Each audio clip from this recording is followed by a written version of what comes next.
The last time I was at Wrigley Field, so was Daniel Murphy. It was Chicago Cubs against the Washington Nationals, and it was a remarkable game.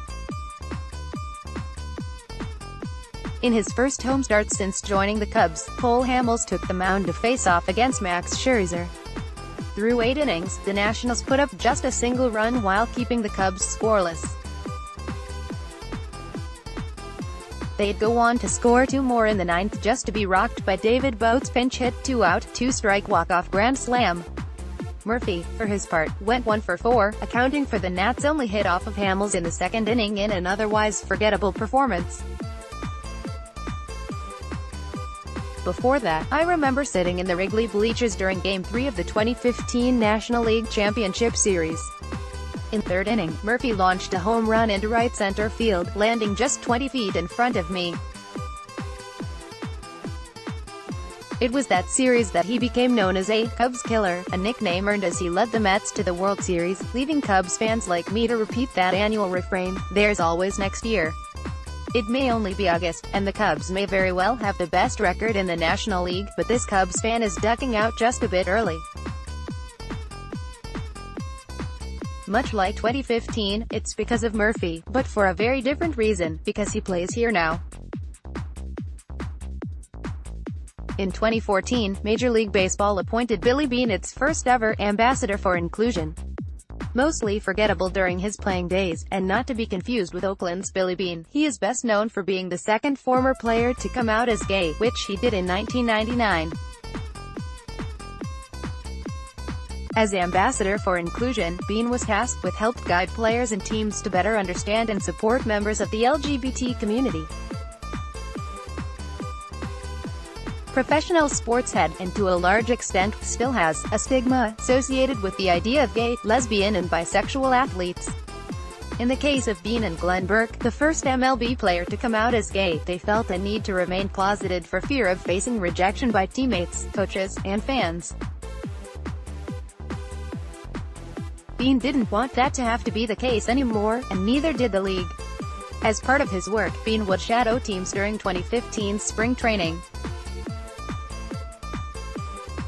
After he wrapped up his time hanging out with the Mets, a reporter caught up with players to see if they had any thoughts on the matter. Daniel Murphy did. "I disagree with his lifestyle," said Murphy. "I do disagree with the fact that Billy is a homosexual. That doesn't mean I can't still invest in him and get to know him. I don't think the fact that someone is a homosexual should completely shut the door on investing in them in a relational aspect. Getting to know him. That, I would say, you can still accept them, but I do disagree with the lifestyle, 100%. Beane responded to the comments in an extremely diplomatic post for MLB.com, saying that Murphy was brave to share his feelings, and express his own hope that Murphy would one day see things from his perspective. Murphy and the Mets, on the other hand, shut down further conversation on the matter, issuing a statement to that effect. "The truth is that saying you disagree with the fact that somebody is a homosexual is homophobic. It's like somebody saying, I disagree with your hair, I disagree with your race, or I disagree with your gender. In all 3 examples you can say that you don't like someone's hair, race or gender, but it's not exactly yours to disagree with in terms of existence. The same goes for the statement, I disagree with his lifestyle. Being gay is no more of a lifestyle than being straight is, and treating it as such is honestly pretty demeaning to those of us in the LGBT community. It suggests that we're lesser, that we're broken, that we're wrong for being who we are. It's hurtful, plain and simple." To his credit, Murphy apparently did stay in contact with Beane, and they even became friendly with one another. That's great, and it shows how important that kind of dialogue can be. The question remains, however, does Murphy still disagree with the fact that Beane is a homosexual? And does he still disagree with Beane's lifestyle? As Murphy hasn't publicly addressed the controversy since, we have no choice to assume that he does. As a baseball fan, and specifically as a Cubs fan, Murphy's addition to the team just felt like a punch to the gut, the same feeling I used to get when I was bullied in grade school and high school for acting too queer. Murphy is certainly not the only professional athlete to hold anti-gay views, nor has he made the most inflammatory comments of those who have expressed them. For instance, Sean Newcomb, Trea Turner, and Josh Hader all recently found themselves in tough situations after their old homophobic tweets were uncovered.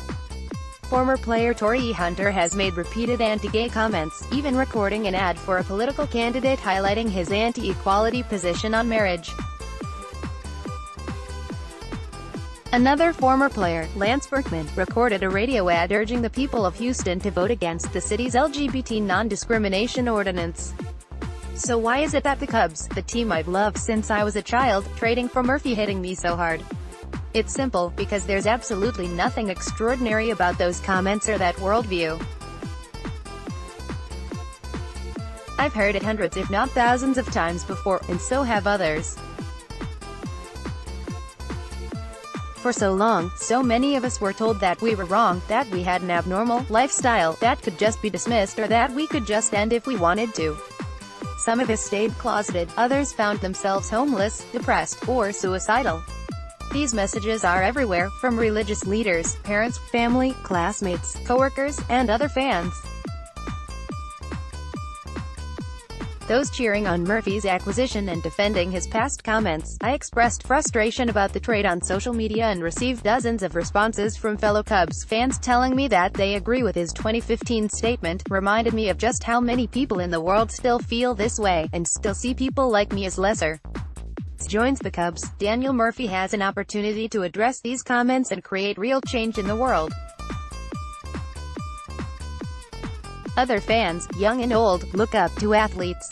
If he were to make a statement in support of LGBT people, he has the chance to change thousands of minds, to show the world that we can all become more empathetic with a little reflection, and to let people like me know that we're valid human beings. Of course, he should only say that if he believes it. If he doesn't, that's fine.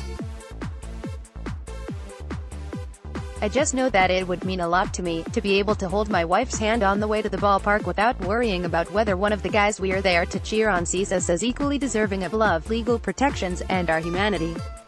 But for now, in the meantime, I'm going to tune out in what I know is just a tiny and insignificant personal protest.